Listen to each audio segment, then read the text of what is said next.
Some roads you drive, and some roads, they drive you. They get under your skin, wrap around your memory like tire chains, and never let go. For me, that road is a lonely stretch of asphalt in the Wisconsin North Woods they call County Road K. It ain't much, just a two-lane shortcut between the paper mills and the interstate, cutting through miles of dark pine and forgotten farmland. But it's got something no other road has. It's got the Angel. It stands near an old, flooded gravel quarry, half hidden by overgrown birch trees. It's not one of those pretty, clean-cut angels you see in a churchyard. This one is old, made of chipped, weather-beaten stone, covered in moss that looks like green tears. Its wings are stubby and worn, and it's pointing one stony finger out toward the road, like it's either giving a warning or passing judgment. Most folks barrel right past it, just another piece of roadside junk. But us truckers, the ones who run this ride at all hours, we know better. We watch the Angel. More importantly, we watch its eyes. The legend is as old as the road itself. Old-timers who hauled timber back when my rig was just a blueprint passed it down over crackling CBs and a greasy spoon counters. They said that at night, the Angel's eyes glow. Just two small pinpricks of light in the dark. If you see him glowing green, you put the hammer down. The road is clear, the cops are asleep, and the ride will be smooth as silk. It's a blessing. But if those eyes are glowing red, you stop. You pull that rig over to the shoulder, kill the engine, and you wait. You don't ask why. Red means trouble ahead. Could be a herded deer on the road, a sudden patch of black eyes sore, a nasty wreck just around the bend. I've seen the red light myself once. Ignored my gut, thought it was just a reflection. Came around the curve a mile later and barely avoided plowing into a jackknife rig that had spilled its load all over both lanes. Since then, I've been a believer. Red means stop, no questions asked. That's the part of the story most people know. The simple part. The green for go, red for whoa. It's a useful superstition, a local quirk that keeps us safe. But there's a third part to the legend. The part the old-timers don't talk about so loud. The part they only whisper after their third cup of coffee, when the diner is empty and the only sound is the hum of the neon sign. They say that sometimes when you pass the Angel at night, the eyes don't glow at all. They're just dark, empty sockets of cold, dead stone. And that, they say, is the worst sign of all. Because if the Angel's eyes are dark, it doesn't mean the road is clear. It means the trouble isn't waiting for you up ahead. It means it's already in the cab with you. I always thought that was just a story to spook the rookies, a campfire tale for the road. I never really believed it. Not until that one October night with a load of machine parts for Duluth and a rainstorm so thick it felt like I was driving through the bottom of a lake. The rain was coming down in sheets, the kind that makes your wipers work so hard you can almost smell the rubber burning. It was well past midnight. I was tired, but I was making good time. I was planning on taking County Road K to shave an hour off my trip. As I neared the turnoff, a knot of unease tightened in my stomach. I'd driven it 100 times. I knew every curve. I flipped on my I-beams and made the turn. A few miles in, I started looking for it. Through the silver curtain of rain, I searched for the familiar silhouette of the quarry in the small, stooped shape of the Angel. My heart was pounding a little faster than it should have been. I just wanted to see that friendly green glow. And then I saw it. Two pinpricks of light cutting through the downpour. They were blood red. My foot instinctively hit the brake. The heavy rig slowed, pulling onto the gravel shoulder. I cut the engine.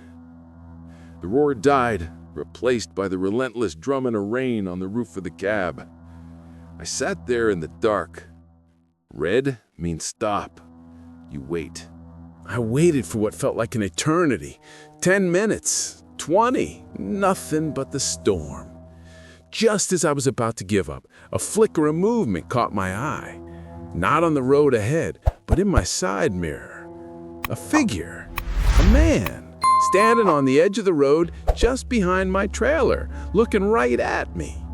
He was soaked to the bone. He wasn't holding a thumb out. He was just standing there, staring. Normally, I'd have hit the gas and been gone. You don't pick up strangers. It's rule number 1. But something about him. He looked desperate. And I'd just been saved from who knows what by the angel's warning. It felt wrong to just leave him there. Against my better judgment, I flicked on the passenger side light and leaned over to crack the door. "You need a ride, pal? Getting out of the rain." He moved without a word. He pulled the door open and slid into the passenger seat, bringing a chill into the cab that had nothing to do with the weather. Water dripped from his dark hair onto the floor mat. "Thanks," he whispered.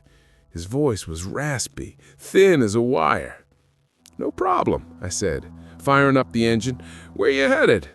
He just stared forward, up the road.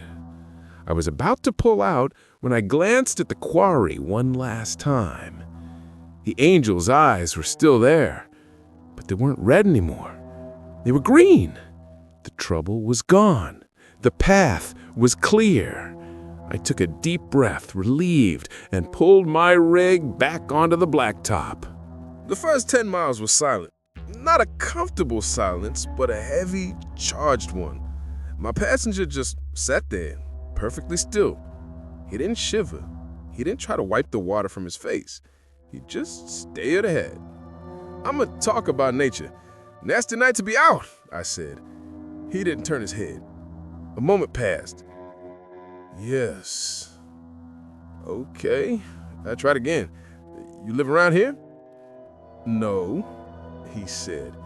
"Yeah, heading to a town up ahead? I can drop you at the next crossroads." He finally turned his head to look at me. In the dim green light of the dashboard, his face was all sharp angles and shadows. His eyes were dark, so deep they seemed to swallow the light. They were empty. "That will be fine," he said, and turned back to the windshield. A shiver traced its way down my spine. This was a mistake. My gut was screaming at me. The radio crackled to life. A distorted voice came through. It sounded like it was saying my name. "Radio's on the fritz," I mumbled. "It's not the radio," my passenger said, his voice flat and calm. My blood ran cold. I glanced at him again. He was unnaturally pale. The water that had dripped from him onto the floor mat seemed to have vanished. The spot perfectly dry. I was scared now, really scared. I pushed down on the accelerator, wanting nothing more than to get him out of my truck. The road ahead was a long straight shot. In the distance, I saw the road curving back towards the quarry, which meant I'd be passing the angel again, but from the other side. A strange sense of hope filled me. I needed to see that green light again. We got closer. The stone figure emerged from the gloom. I held my breath, my eyes locked on its face, searching for the glow in its stony sockets. I was praying for green. I would have even taken red, anything. As we passed, I stared right at it. The angel stared back, and its eyes were completely, terrifyingly dark. The logbook, the rain, the man in my passenger seat, everything faded away. The only thing in my mind was the old-timer's whisper. If the eyes don't burn at all, the trouble is already in your cab. My breath hitched in my chest. It wasn't a legend. The red light I saw earlier, it wasn't for a wreck. The angel was warning me about him, and like a fool, I had stopped. I had opened my door and invited the trouble inside. I risked a glance at my passenger. He was looking at me now, and he was smiling. It wasn't a friendly smile. It was a thin, tight, bloodless curve of his lips. "You saw it, didn't you?" he asked. His voice was different now, smooth and cold, like stones at the bottom of a river. "The angel, she watches. but she can only warn. What are you? I stammered, my foot pressing harder on the gas. The speedometer needle climbed. 80, 85. I'm just a passenger, he said, his smile widening. You offered a ride. I accepted. It's an old courtesy, an old contract. The static on the CB flared up again, and this time, clear as day, a woman's voice whispered, "Get him out." It sounded like my wife. A wave of pure primal panic washed over me. I had to get him out. You're in a hurry, the man observed calmly. Don't be. We're almost there. Almost where? I demanded. He slowly raised the pale, slender hand and pointed through the windshield. There, he said. Pull over there. I looked where he was pointing. A half-rotten wooden sign marked a narrow, unpaved track leading into the woods. I could just make out one word. Cemetery. No, I said, shaking my head. No way. His smile vanished. Yes, you are. You owe me a ride to my destination. That's the rule. The truck seemed to slow down on its own, the engine sputtering. The headlights flickered. I fought the wheel, but it felt like I was steering through thick mud. The rig turned, leaving the safety of the asphalt and lurching onto the dirt track. The headlights cut a swath through the darkness, illuminating leaning ancient headstones. The truck rolled to a stop at the heart of the cemetery, the engine dying with a final defeated cough. The dashboard lights flickered one last time and went out, plunging us into near total darkness. My passenger didn't move for a long moment.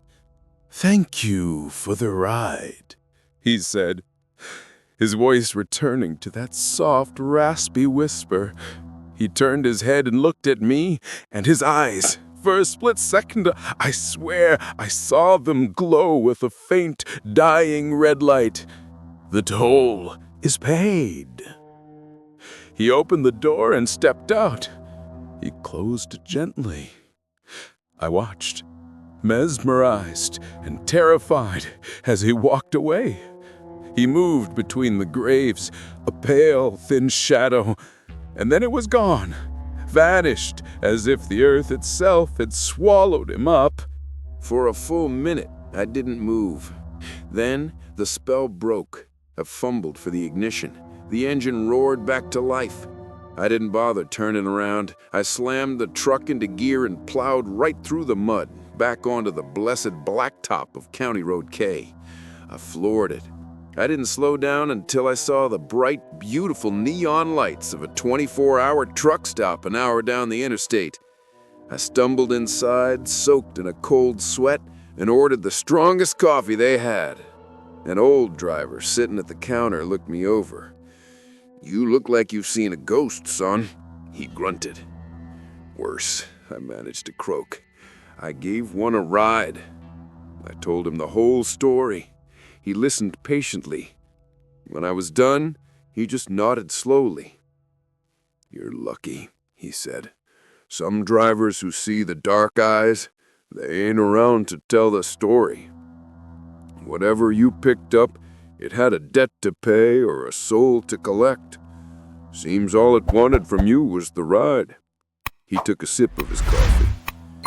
"You let him out where he wanted to go. You fulfilled the contract. That's what saved you."